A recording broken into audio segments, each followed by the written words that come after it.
Namaste students, Khushro Bhatia. I JVN Dr. Vaishnavi, Assistant Professor, JP Vidyapith, Women's University, Jaipur. In today's session, we are going to discuss about the chloroplast. So first, we'll discuss with types of plastid. The term plastid was used by Schimper in 1885 and classified plastid as the following: leucoplast, which means leuco means white and plast means living, are the colorless plastid and are found in the embryonic and germ cells, found in those regions of the plant which are not receiving the light. They are stored carbonated lipid protein and are accordingly follows as amyoplast, elioplast, and proteinoplast. So chromoplast are the chroma, that means color, and plast is the living. That means the colored plastid containing the carotenoid and other pigments, they impart color, that is the yellow, green, yellow, orange, red, or certain portion of the plant, such as the flower petal rose or the fruits tomato, or you can see in a root of carrot, or these are the pleoplast or rhodoplast. Chloroplasts are the chloro means green and plast means the living, which means that occurring of the mostly in the green algae or a plant and containing a pigments like chlorophyll A and chlorophyll B or a DNA and RNA. So according to Schimper, different kind of plastid can transform into one another, that is the chloroplast, the to leucoplast or chromoplast. Here the chloroplasts were described as earlier as 17th century by Grew and Leeuwenhoek. The term plastid was used by Schimper in 1885 and he classified the plastid of a plant. So Smith and Schimper showed that the chloroplast always arise from a pre-existing chloroplast. Okay, and it can be isolated and characterized as a green pigment. So the chlorophyll A and B. Julius Schack showed that the chlorophyll is confined to a chloroplast, not distributed throughout the plant cell. So the chloroplasts remain distributed homogeneously in a cytoplasm of a plant cell. So the algae usually have a single huge chloroplast, and the cell is higher of higher plant have 20 to 40 chloroplasts. So here when the number of uh, chloroplast is inadequate, it increased by division, and when excessive, it reduced by degradation. So, like the mitochondria, chloroplasts have their own DNA and RNA and protein synthesis machinery. So, DNA of the chloroplast, that is, according to the Riss and Plant in 1962, reported that DNA in a chloroplast is the double helical with the average of 45 micrometer. Ribosomes of a chloroplast are small, and then cytoplasmic ribosomes and 70S ribosome resembles with a bacterial ribosome. The DNA of a chloroplast code for a chloroplast, mRNA, RNA, and tRNA of a ribosome or protein.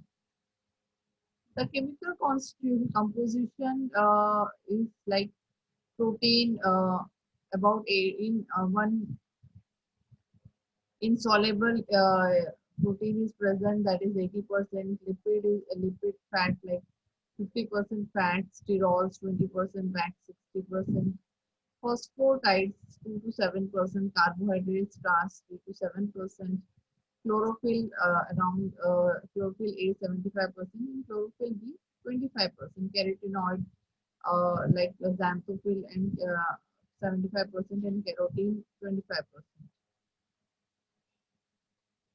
So here the chloroplast also contains some metallic ions like iron, copper, magnesium, and zinc. The chloroplast comprises of the following three main components. That is the envelope. The entire chloroplast is bounded by an envelope which is made of a double unit membrane. Across this double membrane envelope, the exchange of the molecules between the chloroplast and the cytosol occurs. Stroma is the matrix or a stroma filled with a volume of chloroplast or a kind of gel-like phase that surrounds the thylakoid. It contains a protein, ribosomes, and a DNA. The stroma is the site of carbon dioxide fixation. So the thylakoid consists of flattened and closed vesicles arranged in a membrane network. Having a 40 to 60 grana in a matrix of a chloroplast.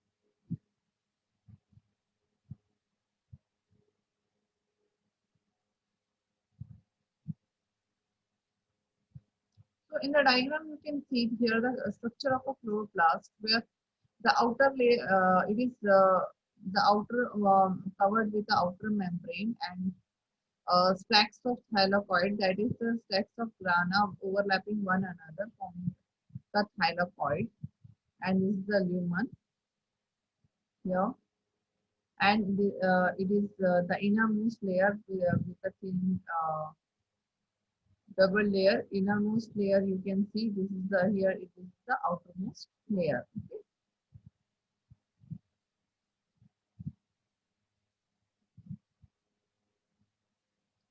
So the biogenesis of a chloroplast, the chloroplast never originated de novo.